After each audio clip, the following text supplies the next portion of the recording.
My husband looked me dead in the eyes right in front of his friends and said, "Kendall, no one would ever love you again." 28 years of marriage ended in one sentence. The room went silent after that. I remember gripping the edge of the dining table so hard, my wedding ring cut into my skin. Michael smirked while his young girlfriend You are sat my beside him like everything. she had already replaced me. Will But you what marry shattered me? me even more was seeing Daniel Harper, my husband's best friend, sitting there watching everything unfold in silence. What I didn't know then was that 6 months later, Daniel would stand on my porch holding a ring in his trembling hand. If this story touches your heart, I'd love for you to stay with me until the end. Please like and subscribe, not for me, but for every woman who was once made to feel invisible. And tell me in the comments, what would you have done if someone you loved said those words to you? Also, let me know where you're watching from and what time it is there right now.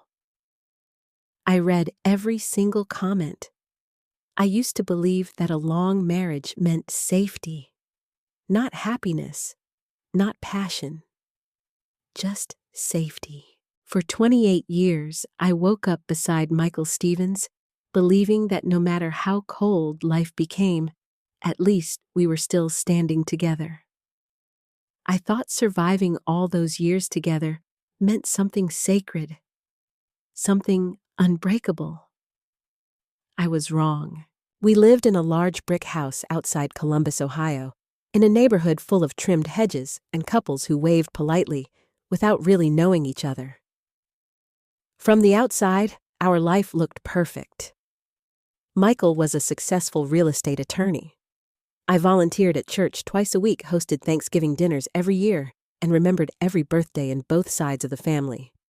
People used to tell me I was lucky. "You have such a stable life, Kendall." I smiled every time I heard it. What I never told anyone was that stability can sometimes become another word for loneliness. I met Michael when I was 29. He was charming back then, confident, sharp, the kind of man who could walk into a room and make everyone feel smaller without even trying. At first, I mistook that confidence for strength. By the time I realized it was arrogance, I was already married. Still, I loved him. Or maybe I loved the version of him I kept hoping would come back. We had one son together, Ethan, but after he moved to Seattle with his wife years ago, the house became painfully quiet.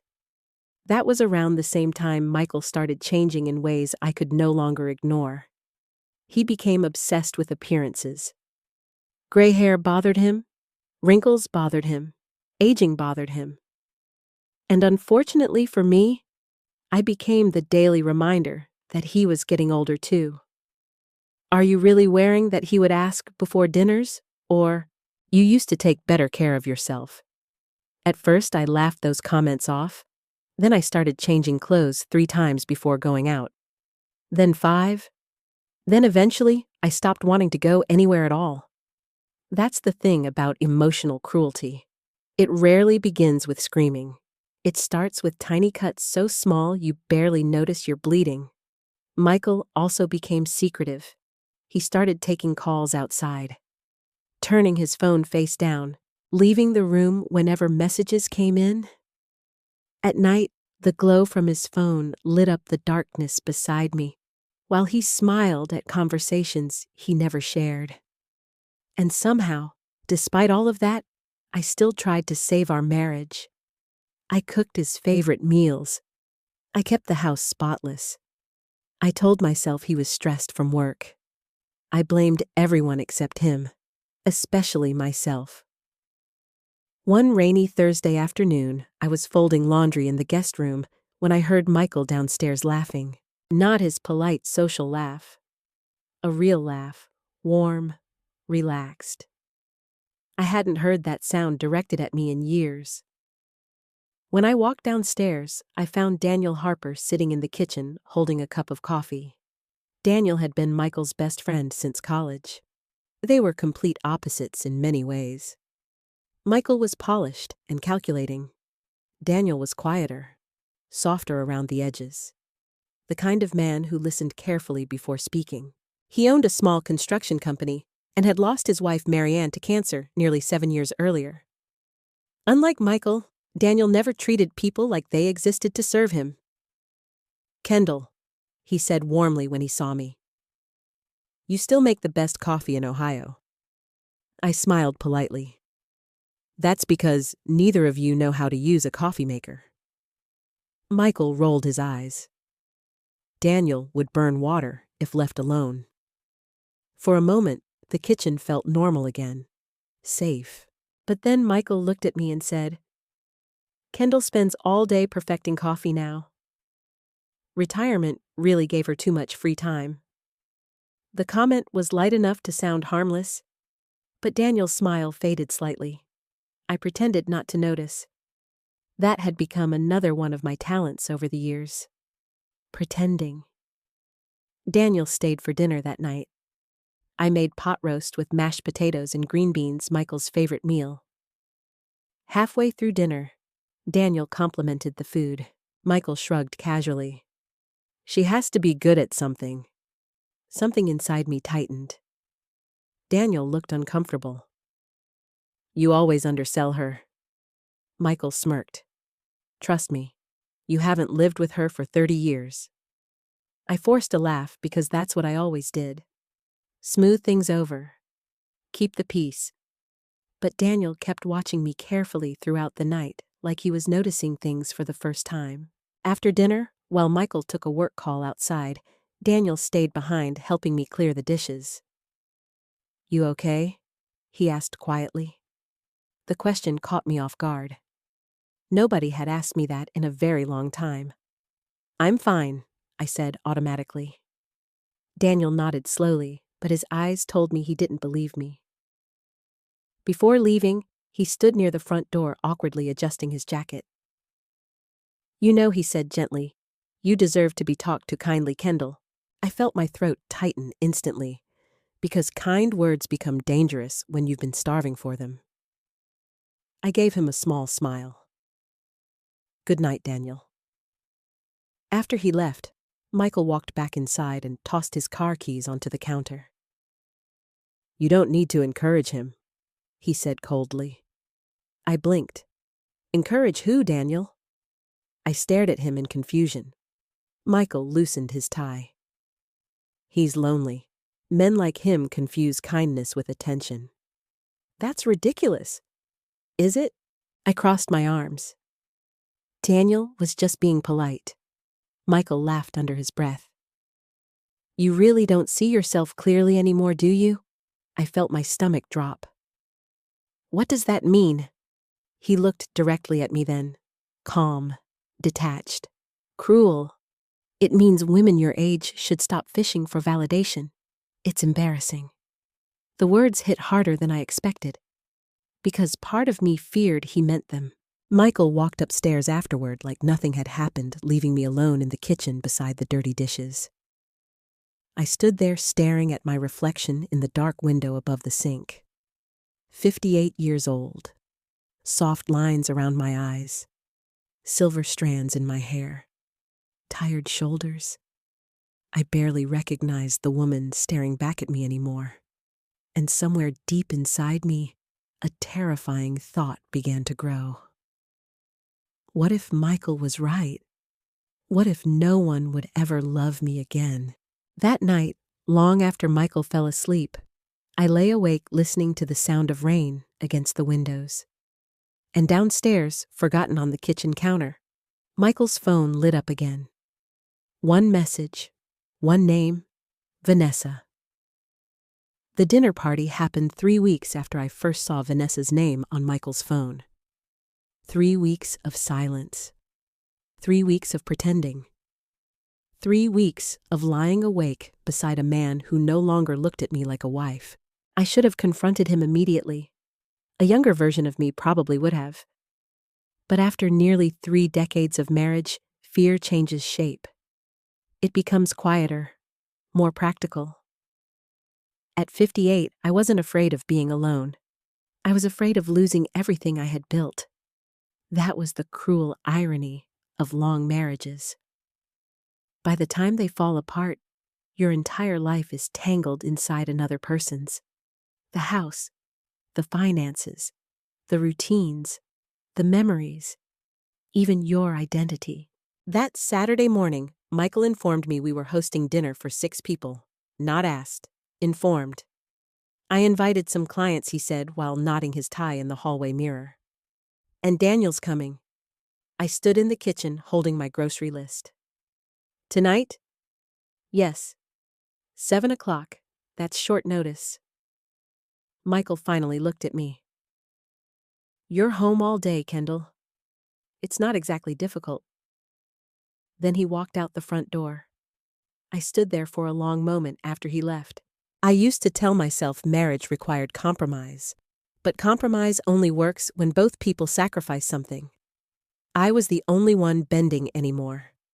By 4 o'clock, I had cleaned the entire house, prepared appetizers, marinated steaks, baked Michael's favorite lemon pie, and changed outfits twice after criticizing my reflection in the mirror. Too old, too plain, too tired. Michael's voice lived in my head now, even when he wasn't there. Around 6:30, I finished setting the dining table with the good plates we only used for guests. Candles flickered softly in the center beside a bouquet of white roses I bought that morning. For one foolish second, I wondered if Michael would notice the effort. He didn't. When he arrived home, he barely glanced around before pouring himself a drink. "You're wearing that?" he asked. I looked down at my navy blue dress. "What's wrong with it? It makes you look older." The words landed casually, like he was commenting on the weather. I swallowed hard. "I can change." Michael shrugged. "Do whatever you want." The doorbell rang before I could respond. Daniel arrived first. The moment he stepped inside, his expression softened slightly when he saw me. "Kendall," he said warmly, handing me a bottle of wine. "You look beautiful tonight." The compliment startled me so much I almost forgot to respond. Before I could speak, Michael laughed from behind us. "Daniel still has manners." "That's rare these days." Daniel's eyes flickered toward Michael briefly. Something tense passed silently between them. More guests arrived over the next 20 minutes, 2 couples Michael worked with, and finally, Vanessa. The second I opened the front door and saw her standing there beside Michael's colleague, my stomach dropped. She was stunning. Long dark hair, smooth skin, confident smile. Maybe 34 at most. And worst of all, comfortable. Comfortable in my home. "Hi," she said brightly. "I've heard so much about you." I forced a smile. "That makes one of us." For half a second, her expression shifted awkwardly. Then Michael appeared behind her. "Vanessa handles marketing for one of our biggest development projects," he explained smoothly. "She's brilliant." The pride in his voice hit me harder than I expected, because I couldn't remember the last time he sounded proud of me. Dinner started pleasantly enough. Wine flowed, people laughed. Michael became the charming version of himself he saved for outsiders. Everyone around the table seemed entertained by him. Everyone except Daniel. Daniel barely touched his drink all night, and every time Michael made one of his little jokes about me, I caught Daniel watching quietly. At first, the comments were subtle. "Kendall still prints directions from Google Maps," Michael joked. Everyone laughed politely. Then, "She refuses to learn anything about technology." And later, if Kendall had her way, we'd still be living in 1998. Each comment earned more laughter. Each one made me shrink smaller in my chair. I kept smiling because humiliation becomes easier when you rehearse it long enough. Halfway through dinner, Vanessa complimented the food. "This pie is incredible," she said. "Did you make it yourself?" "Yes," I answered softly. Michael smirked while cutting his steak. Kendall's old-fashioned, but I'll give her this, she knows how to play housewife. Something inside me cracked slightly. Daniel set down his fork. Or maybe she's just talented, he said calmly. The table fell briefly quiet. Michael chuckled. You always defend her. Daniel looked directly at him. Maybe because you don't. My heart skipped. Michael leaned back in his chair slowly. Oh, come on, he said lightly. Don't make this dramatic. Nobody spoke after that. I focused on cutting my food into tiny pieces I couldn't eat. Then Vanessa smiled awkwardly and tried changing the subject. So, how long have you two been married? 28 years, I answered. Michael took a sip of wine before speaking. Feels longer. More uncomfortable laughter. I stared down at my plate. Daniel's jaw tightened. One of Michael's clients cleared his throat. That's impressive these days. Most marriages don't last. Michael laughed under his breath. Trust me, longevity and happiness aren't the same thing. The room grew still again. I finally looked up at him. What's that supposed to mean? Michael met my eyes directly, and suddenly I knew. He wanted this. He wanted an audience. He wanted to hurt me publicly. Maybe because cruelty feels more powerful when witnesses are present. Michael swirled the wine in his glass lazily. You know what I think he said? Nobody answered. I think people stay married too long because they're afraid nobody else will want them. My chest tightened. Kendall's one of those people. I felt heat rush into my face. Michael. But he kept going. She built her entire identity around being my wife. He smiled coldly. Without me, she wouldn't even know who she is. Daniel spoke quietly. That's enough. Michael ignored him. Then he looked directly at me in front of everyone at that table and said the sentence that would replay in my mind for months afterward. No one would ever love you again, Kendall. Silence. Complete silence. Even the candles seemed frozen. I stopped breathing for a second. My ears rang so loudly I barely heard Vanessa whisper, Michael, but he just leaned back in his chair with that same cruel little smile, like he had finally said something honest. I looked around the table. Nobody knew where to look. Nobody moved. And Daniel stared at Michael with a level of disgust I had never seen before. I pushed my chair back slowly. I think dinner's over, I whispered. My voice barely sounded human.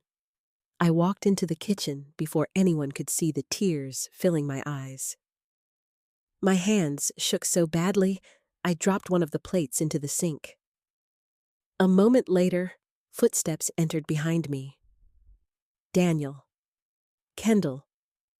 I'm fine, I said immediately, wiping my face. You're not. I laughed bitterly. Apparently, I'm unlovable. Didn't you hear Daniel's face hardened instantly? Don't, he said quietly. Don't you dare believe him. For the first time all night, I almost broke completely, because Daniel sounded angry, not embarrassed, not pitying, angry for me.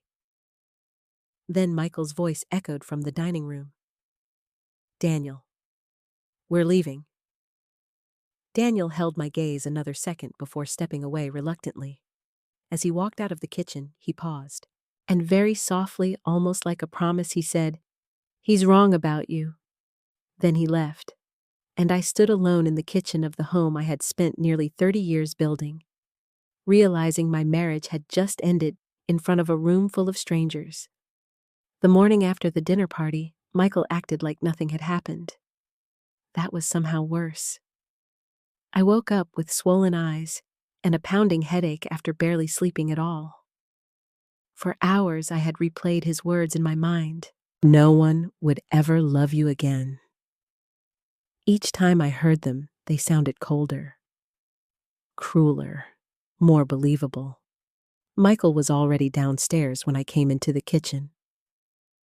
He stood at the counter, reading emails on his phone while drinking coffee from the mug I bought him for our 25th anniversary.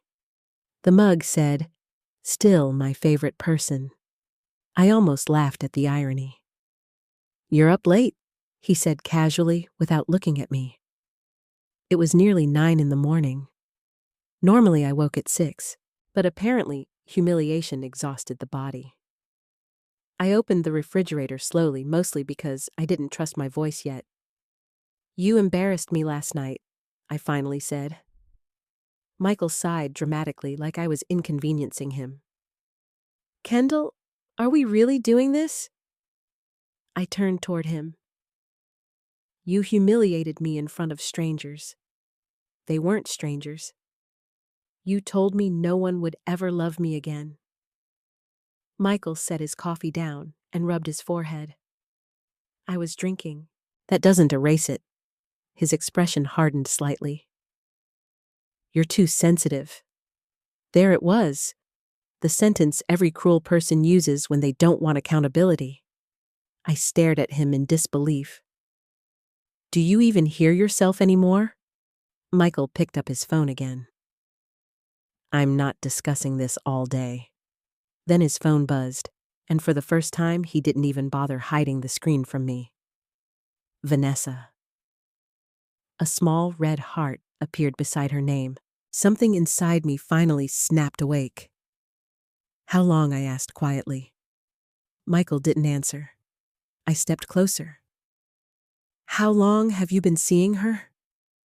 He looked annoyed now, not guilty. "That depends on what you mean by seeing." The calmness in his voice made my stomach twist. "You're having an affair." Michael gave a small shrug. I didn't plan for it. I actually laughed then. Not because anything was funny. Because I suddenly realized how deeply he had stopped respecting me. "When were you planning to tell me?" I whispered. Michael leaned back against the counter. "Kendall, our marriage has been over for years." "No, your loyalty has been over for years." He rolled his eyes. "This is exactly why I didn't want drama." Drama. After 28 years together, my heartbreak was drama. I folded my arms tightly across my chest because I suddenly felt cold. "Are you in love with her?" For the first time, Michael hesitated, not because he cared about hurting me, because he was deciding how honest he wanted to be. Finally, he said, "Vanessa makes me feel alive again." The words hit harder than the affair itself, because once upon a time, I used to make him feel alive too. I stared at the man I had spent nearly 3 decades loving and realized I no longer recognized him. Or maybe this was who he had always been. Maybe I was only seeing clearly now. "What happens now?" I asked quietly. Michael picked up his coffee again. "We divorce." Just like that. 28 years reduced to one sentence. I swallowed hard. "And the house." His eyes flickered toward me briefly. "What about it? I live here too." Michael gave a humorless smile. "Legally? Not really." I frowned. "What does that mean? It means the house is in my name?" My pulse quickened. "That's impossible." "It's very possible." "My mother helped us buy this house." "Yes," Michael said calmly. "She gave us money." "No, she gave it to me." Michael smirked slightly. "Doesn't matter now." Every nerve in my body tightened. I remembered the day we bought this house 24 years earlier. My mother, Patricia, had written a check from the small inheritance my father left behind before he died. She told me she wanted me to always have security. I could still hear her voice. "Never let yourself become dependent on anyone, Kendall." I ignored that advice completely. "Show me the paperwork," I said. Michael laughed softly. "You think I keep legal files in kitchen drawers? I want to see them. You're not entitled to anything." Anger flashed through me so suddenly it surprised even me. After everything I sacrificed for you, Michael's face changed instantly. Cold. Sharp. Sacrifice, he repeated. Kendall, you stayed home in a nice house while I worked myself to death. I stared at him. You wanted me home with Ethan. And you benefited from it. I felt physically sick. For years, Michael had praised me for raising our son, supporting his career, managing our life. Now he talked about those same sacrifices like they were evidence against me. I stepped back slowly. I don't know who you are anymore. Michael picked up his briefcase. That's probably for the best. Then he walked out the front door. Just like that, leaving destruction behind him as casually as dirty laundry. The silence afterward felt unbearable. I wandered through the house in a daze for hours. Every room carried memories that suddenly felt contaminated. The dining room where Ethan opened Christmas presents as a child. The living room where Michael once danced with me during a power outage. The kitchen where I had spent decades cooking meals for a man who now treated me like an inconvenience. By late afternoon, I found myself standing in the attic. I wasn't looking for anything specific. I think I just needed proof that my life had once been real. Dust floated through the dim light as I opened old storage boxes filled with photographs, holiday decorations, and Ethan's school projects. Then I found a smaller box tucked behind a stack of blankets. My mother's handwriting covered the lid. Kendall important papers. My heartbeat slowed strangely. I carried the box downstairs to the dining table and opened it carefully. Inside were old bank documents, greeting cards, insurance papers, and one sealed envelope. On the front in my mother's handwriting were 4 words, "For your protection someday." My hands started trembling. I opened the envelope slowly. Inside was a copy of an old cashier's check made out for the down payment on our house. Amount $87,000. From Patricia Brooks. To Kendall Stevens. Not Michael. Me. Beneath it was another document partially faded with age. I stared at it carefully. Property records. My name appeared near the bottom beside Michael's. But something looked strange. Very strange. The signature beside my name didn't look like mine. Not completely. I sat frozen at the table as dread slowly crawled through my chest. Then another memory surfaced. Years ago, Michael handled all the paperwork during the house purchase. I remembered signing dozens of documents quickly because I trusted him completely. What if I hadn't signed everything? What if I never actually saw some of those papers at all? A chill ran through my entire body. For the first time since discovering the affair, my pain mixed with something else. Suspicion. And deep down, a terrifying possibility began taking shape. What if Michael hadn't just betrayed my marriage? What if he had stolen my future too? I barely slept that night. The envelope from my mother stayed beside me on the bed, like evidence from a crime scene. Every few hours, I turned on the lamp and reread the documents, hoping my eyes had somehow misunderstood what I saw. But the signature still looked wrong. Close enough to fool someone quickly, different enough to terrify me. By morning, my stomach felt hollow with anxiety. Michael had already left for work without saying goodbye. Not that he usually did anymore. I sat alone at the kitchen table holding my coffee with both hands, trying to think clearly. Part of me wanted to believe there was a simple explanation, a clerical error, a duplicate document, anything other than the possibility that my husband had deceived me for years. But another part of me already knew the truth. You don't accidentally forge your wife's signature. Around 10 o'clock, I finally grabbed my purse and drove downtown to the Franklin County Recorder's office. The entire drive, my hands shook on the steering wheel. I kept hearing my mother's voice in my head. Protect yourself, Kendall. I wished she had said it louder. The government building smelled like dust printer ink and old paper. Fluorescent lights buzzed softly overhead, while people moved through long lines carrying folders and envelopes. I almost turned around twice. I didn't belong in places like this. Michael handled legal matters.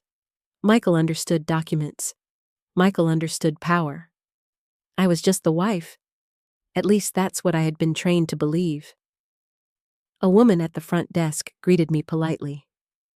"Can I help you?" I swallowed hard. "I need copies of old property records." She smiled professionally. "Address," I gave it to her. She typed for a moment, then directed me toward another desk near the back, where a woman with silver blonde hair sat organizing files. "That's Lori Jenkins? She can help you?" Lori looked to be in her 60s with reading glasses hanging from a chain around her neck, and the kind of tired but kind face that made people trust her immediately. "Morning," she said warmly as I approached. "What are we looking for today?" I handed her the copy from my mother's envelope. "I think there may be a problem with this document." Lori adjusted her glasses carefully and examined the paper. Then her expression changed slightly. "Where did you get this?" "My mother kept it." "Do you have identification?" I nodded quickly and handed over my driver's license. Lori typed into her computer for nearly a minute before standing up. "Give me just a second." She disappeared into a records room behind the counter. My pulse pounded harder with every passing second. When she returned, she carried several folders. "Okay," she said gently. "Let's take a look." We sat side by side while she spread documents across the desk. Original deed records, mortgage filings, transfer documents, page after page of paperwork connected to my home. My home. I stared at signatures that suddenly felt unfamiliar. Then Lori pointed to one particular document. "This transfer filing happened about 17 years ago," she explained. I frowned. "Transfer? It appears ownership structure changed." I blinked rapidly. "I don't understand." Lori hesitated carefully, like she was choosing her words. "This filing removed your name from the property deed." The room tilted slightly. "What?" She slid the document closer. Sure enough, there it was. Michael Stevens, sole owner. My breath caught painfully in my throat. "No," I whispered. "No, I would never agree to that." Lori tapped the signature line softly. "This is your signature." I stared at it. The signature looked like mine at first glance, but the more I looked, the more wrong it became. The slant, the spacing, the shape of the K. Tiny details only I would notice. "It looks copied," I whispered. Lori's eyes lifted slowly toward me. "How long were you married?" 28 years. "And your husband is an attorney?" I nodded. Something flickered across her face then. Concern. Maybe even pity. "I can't legally tell you what to do," she said carefully. "But if this signature isn't authentic, you need to speak with a lawyer immediately." I felt suddenly nauseous. "Can I get copies of everything?" "Absolutely." While she printed the files, I sat frozen in my chair, trying not to cry in public. 17 years. For 17 years, Michael had legally owned the house alone, while I believed we shared it together. 17 years of lies. When Lori returned with the paperwork, she placed a hand gently on the stack. "Mrs. Stevens," she said quietly. Sometimes women trust their husbands too much with legal paperwork. The sadness in her voice told me she had seen stories like mine before. I nodded silently because I suddenly couldn't speak. As I gathered the documents into my purse, Lori stopped me again. "One more thing." I turned back. "There's a notary listed here." She pointed to a name stamped beneath the signature. "If this becomes legal, that matters." I stared at the page. The notary date matched a period years ago when Michael handled refinancing paperwork. A memory surfaced instantly. I had been sick with the flu that week. Michael brought home papers saying they were routine banking updates. I remembered signing several forms quickly from bed while barely awake. But I also remembered something else. There had been pages missing. At the time, I trusted him enough not to question it. Now that trust felt like a weapon used against me. Outside the building, cold wind hit my face sharply. I sat inside my car, gripping the steering wheel, while panic rose through my chest. What was I supposed to do now? Confront Michael, hire a lawyer, tell Ethan. Part of me still couldn't accept that my husband might actually be capable of fraud. Then my phone rang. Michael. I stared at the screen before answering. What? His voice sounded irritated immediately.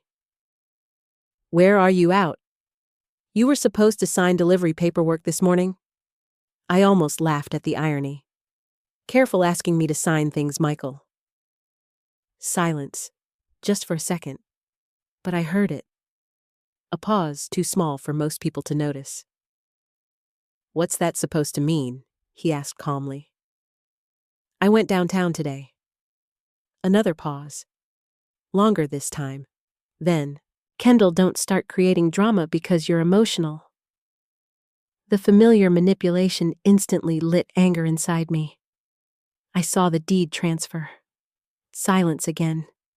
This time colder. Finally, Michael sighed. You never understood financial matters? I understood enough to know my name disappeared. You signed the paperwork. No, I whispered shakily. I don't think I did. His voice hardened immediately. You're being paranoid. Am I? Yes? I closed my eyes. For years, Michael had controlled every argument by making me doubt myself. But something had changed, because for the first time, I heard the fear underneath his calmness. Very faint, but there. You should come home, he said quietly. Not lovingly, not gently, like a warning. I gripped the phone tighter. Why? Because this conversation shouldn't happen publicly. A chill crawled down my spine, and suddenly, for the first time in 28 years, I realized something terrifying. I was no longer afraid of losing my marriage. I was beginning to fear my husband. I didn't go home right away after Michael's call. Instead, I drove aimlessly through Columbus for nearly an hour trying to steady my breathing. Every red light felt too long. Every passing car felt too loud. My entire life suddenly looked different, as if someone had quietly replaced the walls around me while I slept. I kept replaying the recorder's office conversation in my head. This filing removed your name from the property deed. 17 years. 17 years of living in a house I believed belonged to both of us. The betrayal felt bigger than the affair now. Affairs destroy trust.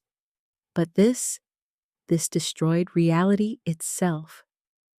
Around 3 in the afternoon, I parked outside a small park near the Scioto River and sat staring at the water through my windshield. My phone buzzed twice.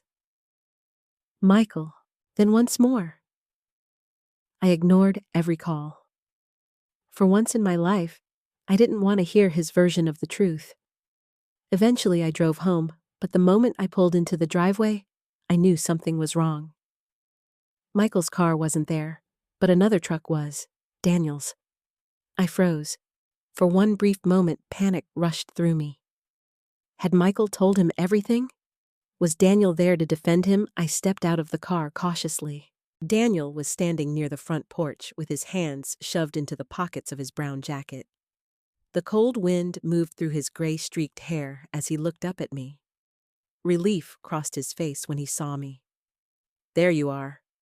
My chest tightened instantly. What are you doing here? He hesitated. I've been waiting almost an hour. Something in his tone made my stomach twist. Not pity. Concern. Real concern. I unlocked the front door slowly. Michael isn't home. I know. I glanced at him carefully. Then why are you here? Daniel followed me inside quietly before answering. Because I think you're in trouble. Those words sent a chill through me. The house felt painfully silent as I set my purse on the kitchen counter. Daniel remained standing near the doorway, almost like he wasn't sure whether he was welcome anymore. Honestly, I wasn't sure either. For years, he had been Michael's closest friend. They vacationed together, golfed together, shared business contacts. If Michael had betrayed me this deeply, how much did Daniel know? I folded my arms tightly. If you're here to defend him, don't. Daniel's face hardened immediately. I'm not defending him. The anger in his voice surprised me. For a moment, neither of us spoke. Then Daniel sighed heavily and removed his jacket. I should have come sooner, he admitted quietly. I frowned. What does that mean? He looked away briefly, jaw tense. At that dinner party? He paused. I should have said more. A bitter laugh escaped me. You were the only one who said anything. It wasn't enough. The sincerity in his voice caught me off guard. I moved toward the sink, mostly because I suddenly didn't know what to do with my emotions. Daniel stayed quiet for a few seconds, before speaking again. Did Michael tell you about Vanessa? I turned slowly. So everybody knew except me. His expression filled instantly with regret. No, not everybody, but you knew. Daniel rubbed a hand over his face tiredly. I suspected. How long? A few months? The answer hurt more than I expected. You should have told me. I know. I laughed bitterly. That seems to be the theme lately. Kendall. No, I snapped suddenly. You don't get to stand there acting noble now. You were his best friend. Daniel nodded, slowly accepting the anger. You're right. The calmness of his response disarmed me slightly. Most people rush to defend themselves when accused. Daniel didn't. I kept hoping Michael would stop, he admitted quietly. I thought maybe he was going through some kind of midlife crisis. I didn't realize... He stopped himself. Didn't realize that he'd become cruel. My throat tightened painfully, because that word finally matched what I'd been too afraid to say aloud. Cruel. Not stressed. Not unhappy. Cruel. Daniel walked slowly toward the kitchen table. Can I sit? I nodded silently. He sat down heavily, elbows resting on his knees. There's something else, he said carefully. Instant dread spread through my chest. What Daniel looked directly at me now. A few years ago, Michael asked me to sign off on some construction documents tied to your property. My pulse quickened instantly. What kind of documents? I'm not completely sure. He said they were related to refinancing and renovation permits. I stared at him. And you signed them? Daniel nodded once, shame flashing across his face. I trusted him. The irony almost made me laugh. Everyone trusted Michael. That was his greatest talent. What does this have to do with me? I asked quietly. Daniel hesitated again. Because Michael specifically told me not to mention the paperwork to you. Cold fear crept through my stomach. Why? He said you got overwhelmed by legal matters. I closed my eyes briefly. That sounded exactly like Michael. For years, he had painted me as emotionally fragile anytime finances came up. She doesn't understand these things. She gets anxious. I handle the complicated stuff. Little by little, he trained everyone around us to see me as dependent. Even me. I sat across from Daniel, now suddenly exhausted. This morning, I found out my name was removed from the deed 17 years ago. Daniel's entire body stiffened. What I think Michael forged my signature. The silence afterward felt enormous. Daniel leaned back slowly, like the air had been knocked from his lungs. "Oh my God." I laughed shakily. "That's pretty much what I said." He stared at the table for several seconds before speaking again. "Kendall, there's something Michael never wanted you to know about that house." My heart started pounding harder. "What are you talking about?" Daniel looked deeply uncomfortable now. I don't know everything he said carefully, but years ago, Michael got into financial trouble after one of his investments failed. I frowned. He told me that project succeeded. It didn't. Not at first. I felt sick. How bad was it? Bad enough that he was desperate. The room suddenly felt colder. Daniel continued quietly. "I remember him saying something once after too much whiskey." He swallowed hard. He joked that married men had advantages because wives signed paperwork without asking questions. A wave of nausea rolled through me. "What exactly are you saying I'm saying?" Daniel's voice tightened. "I think Michael may have used your trust against you." Tears instantly burned my eyes. Not because I still loved Michael, but because I had, completely. And realizing that kind of love had been exploited felt unbearable. Daniel looked horrified seeing me cry. "Kendall, I'm sorry." I wiped my face quickly. "Don't apologize for him." But I should have questioned things sooner. "Why didn't you?" Daniel fell silent. For a moment I thought he wouldn't answer. Then he finally said quietly, "Because I spent years convincing myself your marriage wasn't my business." Something shifted in his expression then. Something deeper, more personal. But before I could understand it, headlights flashed through the front windows.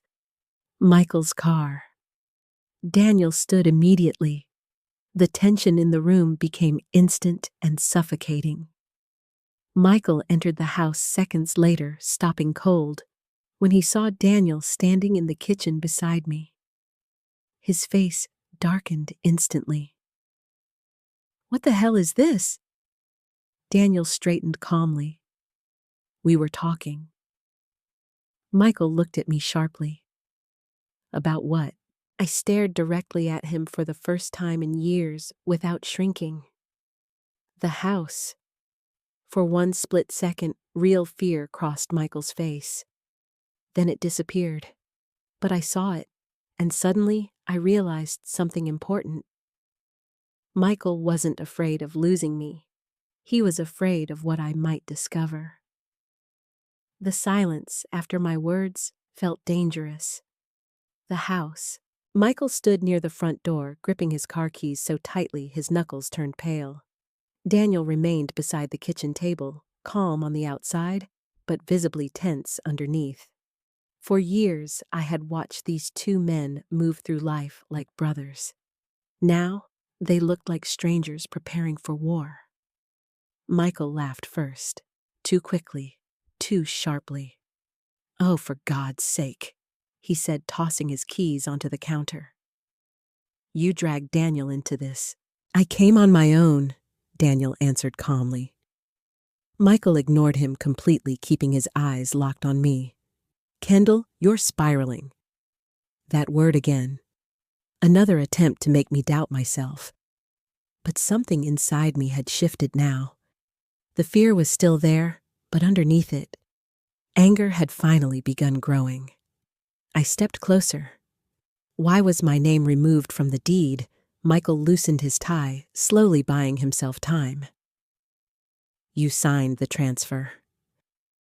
"I don't believe that anymore." His jaw tightened.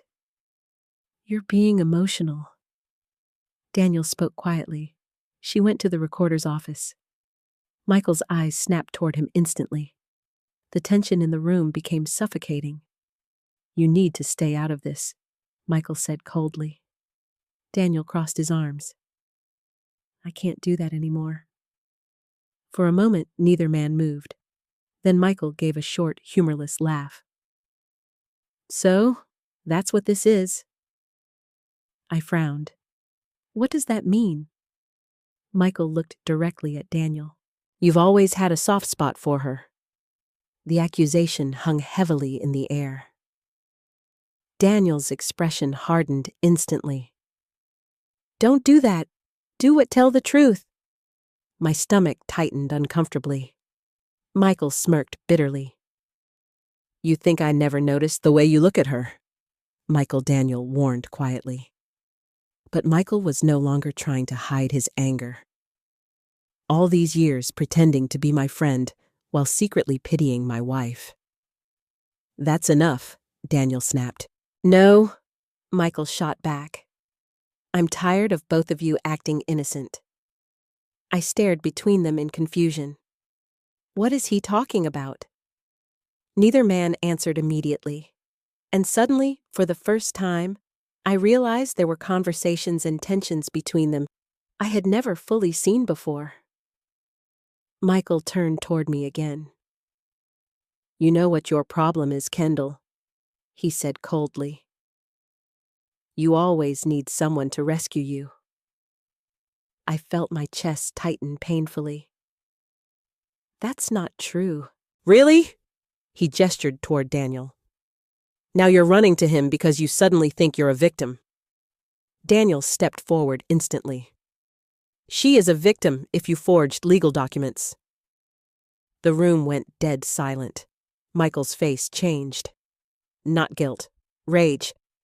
How dare you accuse me of that? Daniel didn't back down. Then explain the signatures. Michael looked at me again, eyes colder than I had ever seen them. You're discussing private legal matters with him now? You lost the right to privacy when you lied to me for 17 years? For the first time, Michael looked genuinely shaken by my defiance. Good. I wanted him shaken. I wanted him uncomfortable for once. Michael exhaled sharply and walked toward the liquor cabinet. His movements were controlled but barely. I refinanced the property years ago, he said while pouring bourbon into a glass. Removing your name simplified liability issues. You never told me. You wouldn't have understood the process. The condescension in his voice nearly made me sick. Daniel laughed bitterly under his breath. That's your excuse. Michael turned sharply toward him. You don't know what you're talking about. No, Daniel replied quietly. I know exactly what kind of man you've become. That landed harder than shouting would have. Michael stared at him for a long moment. Then something dark crossed his face. You think you're morally superior because Marianne died before she could see who you really are? Daniel froze. Instant regret flashed across my face before I could stop it. Marianne had been Daniel's wife. Cancer took her slowly and brutally. Michael knew better than anyone how much that loss destroyed him. But Michael kept going anyway. That's why you're alone, Daniel, he said viciously. You live in fantasy instead of reality. Daniel's entire body stiffened. For one terrifying second, I thought he might hit Michael. Instead, he spoke very softly. At least Marianne died knowing I loved her. The silence afterward cut through the room like broken glass. Michael looked away first. That surprised me, because Michael almost never retreated. Daniel grabbed his jacket from the chair slowly. I'm leaving. Michael scoffed. Good. But before Daniel reached the door, he stopped and looked at me. Kendall, he said gently, don't sign anything else he gives you. Then he walked out. The front door closed heavily behind him. Michael took another drink before speaking. You shouldn't trust him. I stared at my husband in disbelief. Why? Because he's the only person who's shown me kindness in months? Michael's expression darkened.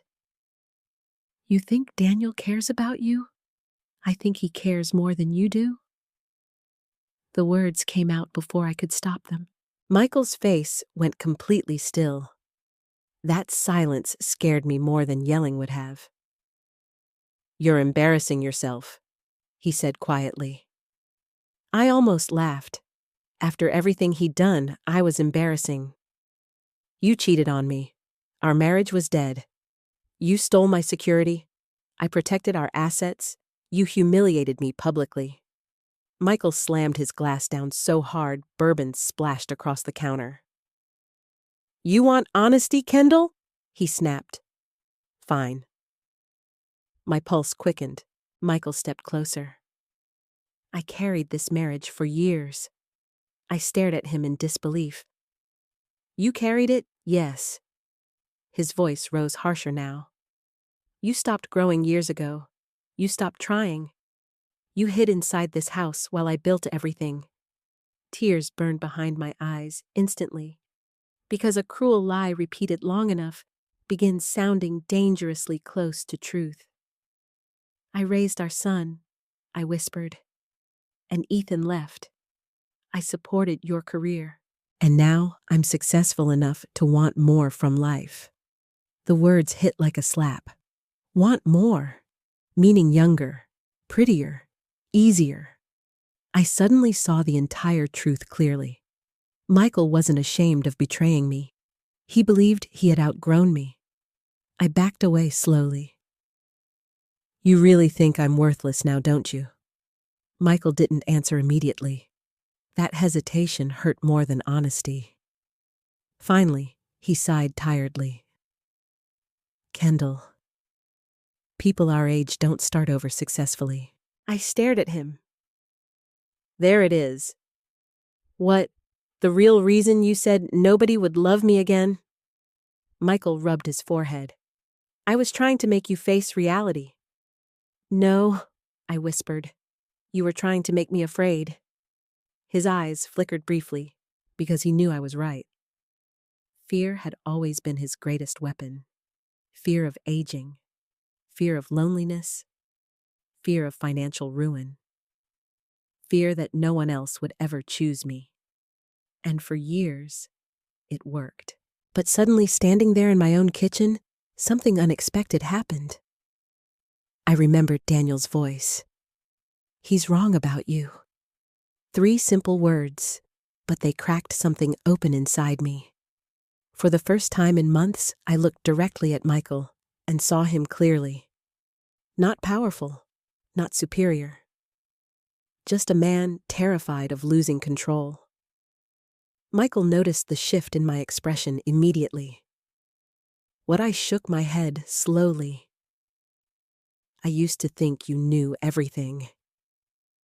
His eyes narrowed, and now I looked at him for a very long time before answering.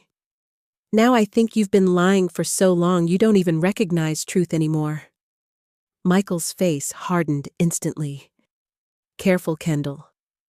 There was a warning in his voice now. A real one.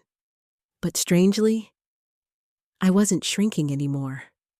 And deep inside me, another realization quietly began taking shape. Maybe Michael had spent years convincing me nobody else would ever love me, because he was terrified someone eventually would. Michael stopped pretending after that night. Whatever fragile mask remained between us disappeared completely. The next morning, I walked downstairs and found my debit card sitting on the kitchen counter, beside a handwritten note. "The joint account has been separated." That was it. No discussion, no warning, just another punishment. I stared at the card for several seconds before grabbing my phone and opening the banking app. Most of the money was gone, not all of it. Just enough to make a statement. My chest tightened as I scrolled through the account history. Transfers, withdrawals, new account activity I didn't recognize. My hands began shaking. 28 years of marriage, and suddenly I felt like a guest in my own life. Michael entered the kitchen moments later, dressed for work, perfectly polished as always. You moved the money, I said quietly. He poured himself coffee calmly. I separated our finances. You emptied the account. There's still enough for groceries. The casual cruelty in his voice made my stomach twist. That money belonged to both of us. Michael took a sip of coffee. You don't work, Kendall. I stared at him in disbelief. I spent decades supporting you, and I spent decades paying for everything. The words hit like ice water. I looked at the man I had loved for most of my adult life and realized something horrifying. Michael genuinely believed financial control made him superior. You're trying to scare me, I whispered. No, he replied coolly. I'm trying to prepare you for reality. Then he picked up his briefcase and headed toward the door. Oh, and one more thing, he added casually without turning around. The credit cards linked to my accounts are canceled. The front door shut behind him. And just like that, I was trapped. I stood frozen in the kitchen, listening to the silence afterward. No money, no legal protection, no certainty about my home.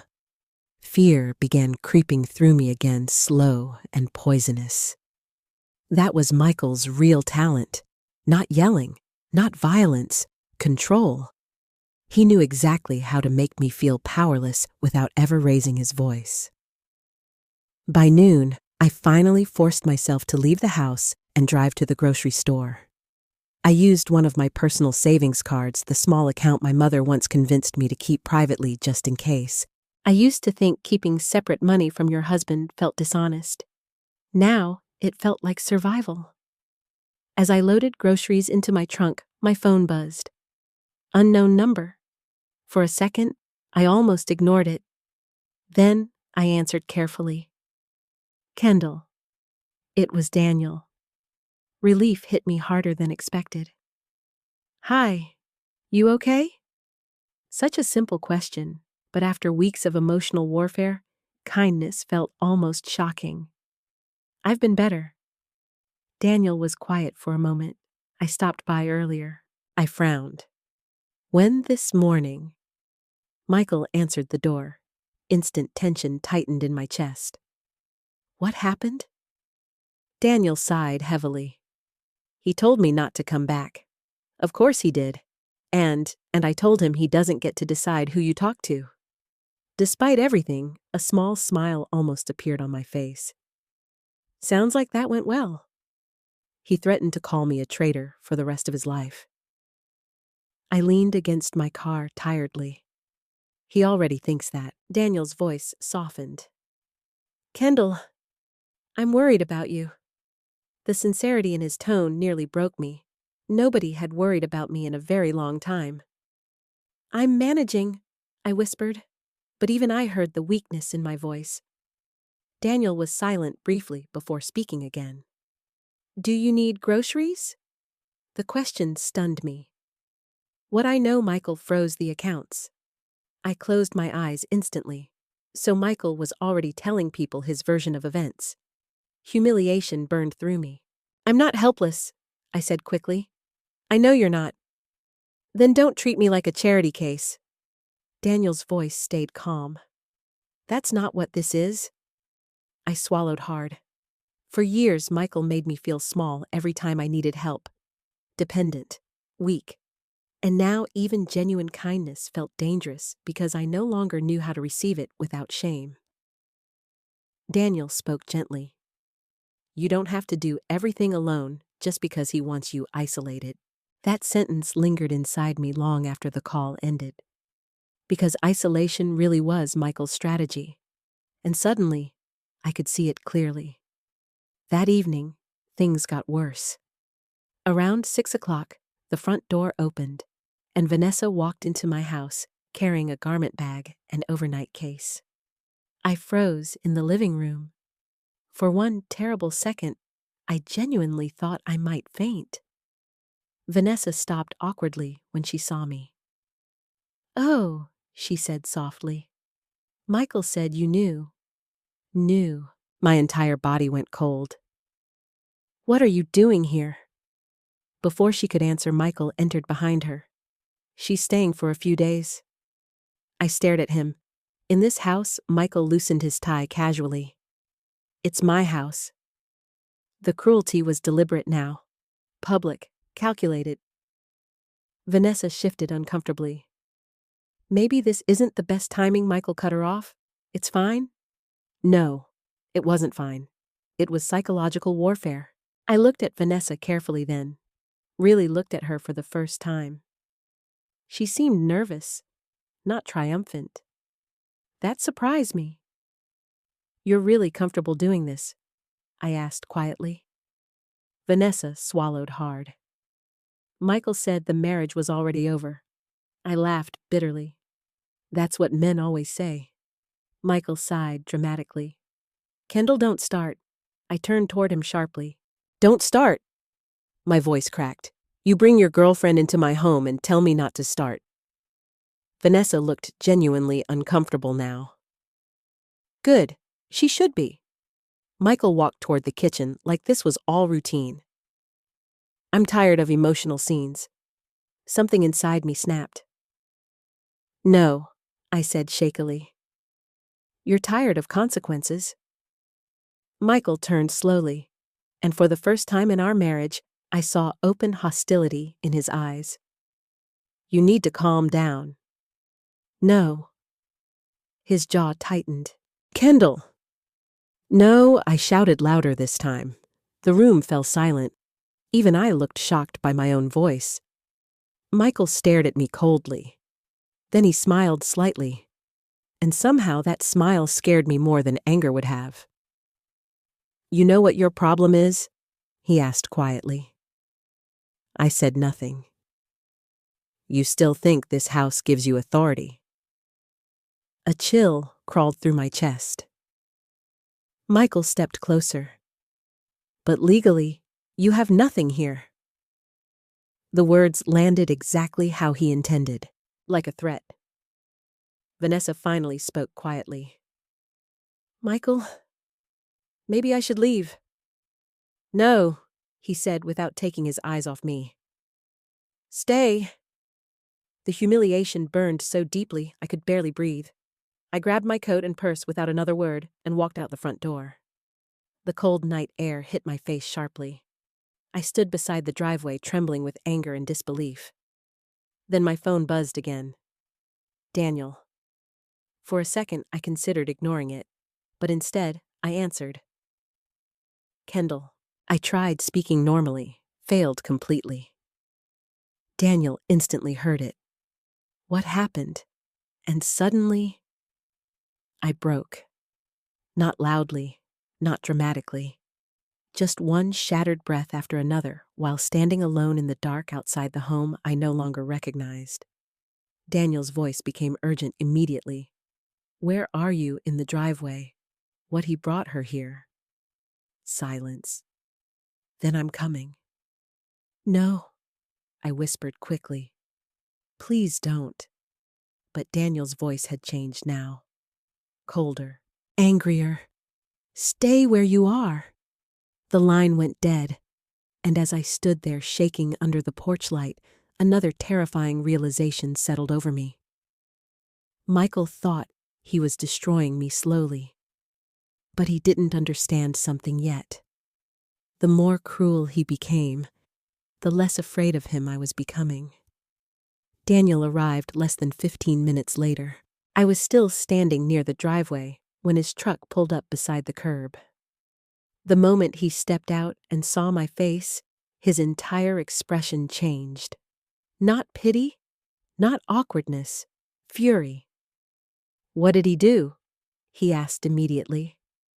I wrapped my coat tighter around myself against the freezing Ohio wind. He moved Vanessa into the house. Daniel looked past me toward the glowing windows. You're kidding. I shook my head slowly. For a long moment, Daniel said nothing.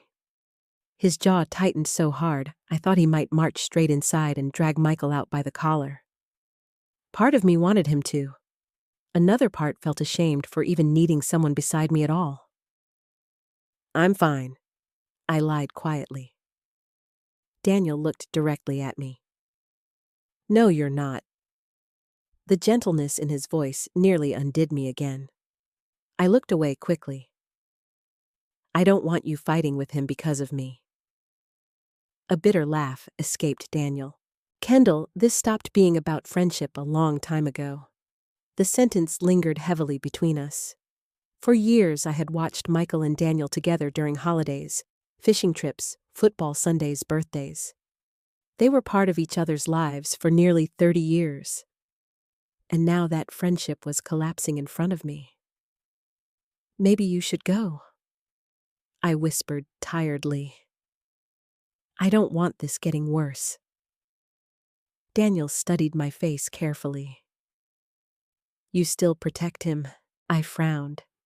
No, I don't. Yes, you do.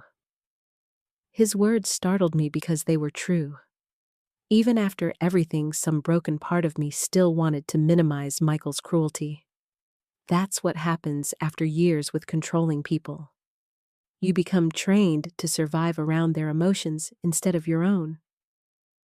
Daniel sighed heavily. Come take a drive with me. I blinked. What, just for an hour? Get away from here. I can't. Why I looked toward the house instinctively. Daniel noticed immediately, and something dark crossed his face. You're afraid to leave because of what he might do while you're gone. I opened my mouth to deny it. Couldn't, because once again, he was right. Daniel stepped closer carefully, his voice quieter now. Kendall, this isn't normal. My throat tightened. I know. No, he said softly. I don't think you do. The truth of that hurt. Because somewhere along the line, I really had stopped recognizing emotional abuse while living inside it. Daniel opened the passenger door of his truck gently. Come on. For a few seconds, I hesitated. Then I looked back at the house one more time. At the glowing kitchen lights, at the curtains I picked out. At the home I spent decades building around a man who no longer cared whether he destroyed me inside it. And suddenly, I couldn't stand another second there. So I got into Daniel's truck. Neither of us spoke much during the drive. Soft country music played quietly while Columbus blurred past outside the windows. The silence between us didn't feel uncomfortable, though. It felt safe. That realization scared me a little. Daniel eventually pulled into a small diner outside town, the kind of old-fashioned place with red booths, chipped coffee mugs, and waitresses who called everyone honey. The warmth hit me instantly when we walked inside. For the first time all day, I felt my body unclench slightly. We sat in a corner booth near the window. Daniel ordered coffee for both of us without asking, because after all these years, he already knew how I liked it. That small detail almost made me emotional again. You've barely eaten lately, haven't you? He asked quietly after the waitress left. I stared down at the menu. I'm not hungry much anymore. Daniel looked troubled. Kendall. I'm okay. No, he said gently. You keep saying that, but you're disappearing right in front of me. The words hit harder than they should have. Because I was disappearing, little by little, year after year. Michael didn't destroy my confidence overnight. He eroded it slowly until I barely recognized myself anymore. Daniel wrapped both hands around his coffee mug. I need to tell you something. I looked up cautiously. When Michael first started seeing Vanessa, I confronted him. That surprised me. You did? Daniel nodded. He laughed it off at first, said it was harmless. And you believed him? No. His honesty startled me again. Daniel stared out the diner window briefly before continuing. I told him he was making a mistake, that he was going to destroy his marriage. My chest tightened painfully. What did he say? A bitter smile crossed Daniel's face. He said you stopped being a wife years ago. The cruelty of it hollowed something inside me. Daniel's expression darkened. I almost hit him that night. I stared at him quietly. Why didn't you tell me any of this? Because it wasn't my place. But now it is. Daniel looked directly at me then. Yes. The intensity in his eyes caught me completely off guard. I looked away first. The waitress arrived with pie neither of us touched. Outside, snow had begun falling lightly under the streetlights. Daniel spoke again, more carefully this time. Kendall, there's something else I found. My stomach tightened instantly. What he reached into his jacket pocket and pulled out several folded papers. I went through some old project files after our conversation. I stared at the documents. What are those construction invoices tied to your house? I frowned. What does that matter? Daniel slid one paper across the table toward me. Look at the payment records. I scanned the page slowly, then froze. The renovation costs from years ago, the kitchen remodel, roof repairs, basement waterproofing, had all been paid through an account ending in numbers I recognized immediately. My private inheritance account, not Michael's business account, not joint finances. Mine. What? My voice shook. What is this? Daniel's expression turned grim. Michael told everyone he funded those renovations himself. I stared at the paperwork in disbelief. But he used my money. Daniel nodded slowly. A wave of anger rolled through me so suddenly, it almost felt energizing. For years, Michael had treated me like dead weight financially, while secretly using my money to maintain his image. The hypocrisy made me sick. He lied about everything, I whispered. Daniel was quiet for a moment before speaking carefully. Kendall, I don't think this was only about the house. I looked at him. What do you mean? I think Michael needed control over everything because deep down, he knew you deserved better than him. I laughed softly in disbelief. That's ridiculous. No, Daniel said firmly. It's not. I stared at him, startled by the conviction in his voice. Daniel leaned forward slightly. You're kind, loyal, honest. Do you know how rare that is now? Emotion rose unexpectedly in my throat. Michael had spent years making me feel invisible, and somehow, sitting across from Daniel in a tiny roadside diner, I felt seen again. It terrified me, because I wasn't ready for that. Not yet. Daniel seemed to realize the emotional shift too, because he leaned back slightly, giving me space. I'm sorry, he said quietly. I don't want to overwhelm you. You're not. But maybe he was, just not in the way he thought. The diner door suddenly opened behind us.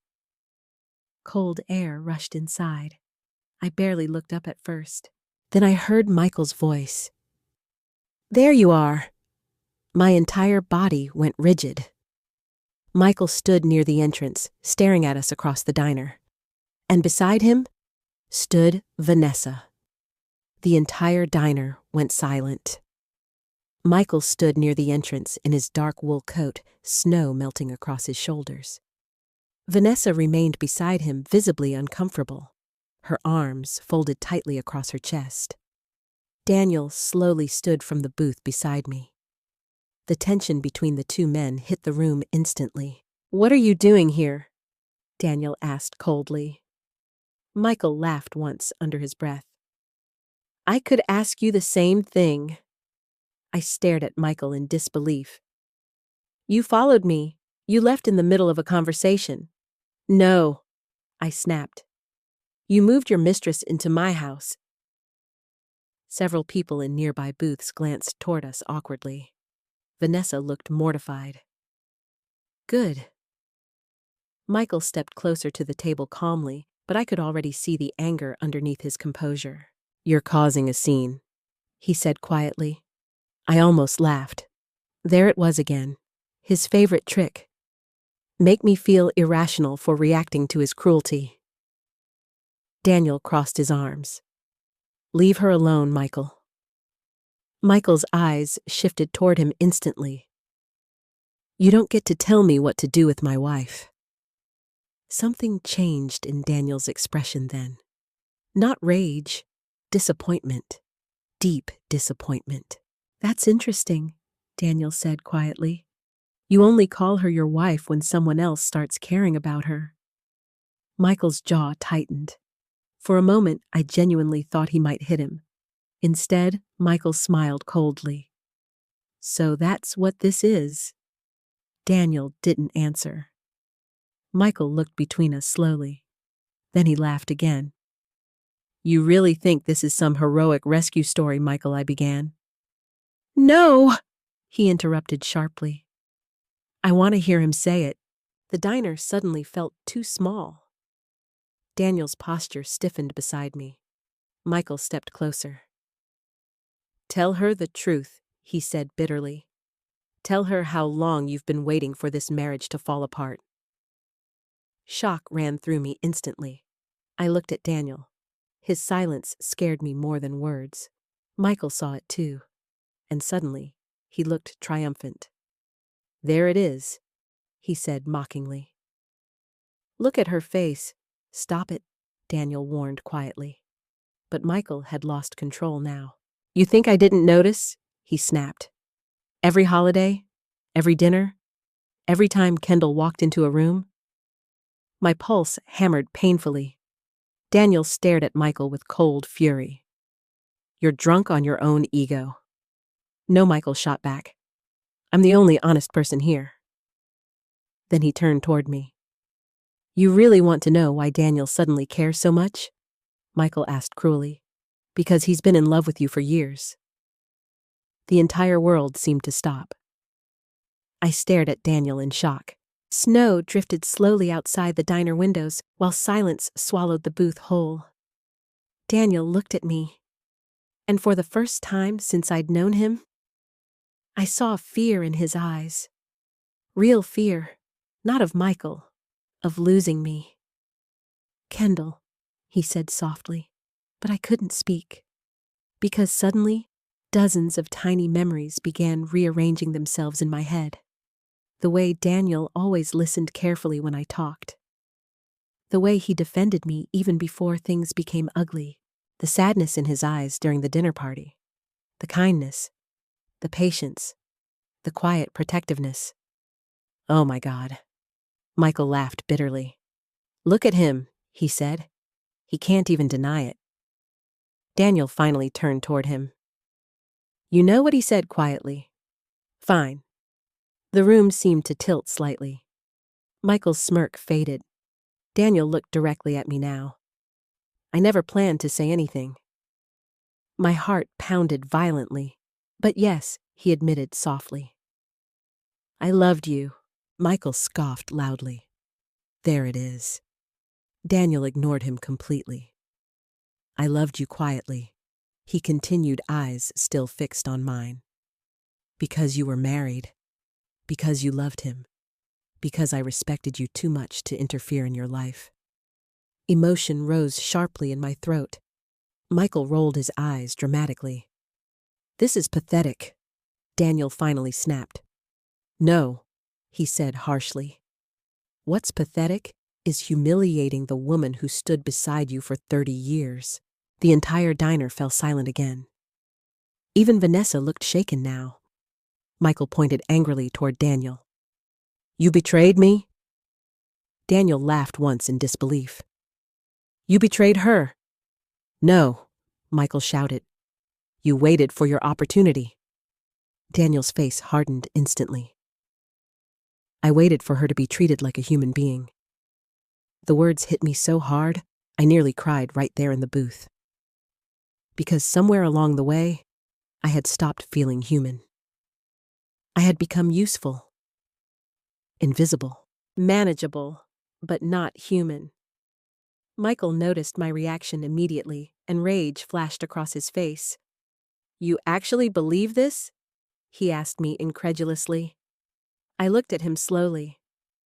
I believe Daniel has shown me more kindness in 2 months than you have in years. Michael stared at me like I'd slapped him. Then his expression changed completely. Cold. Dangerous. Careful, Kendall. The threat in his voice was unmistakable now. Daniel stepped forward instantly. That's enough. Michael laughed bitterly. You think she's going to choose you?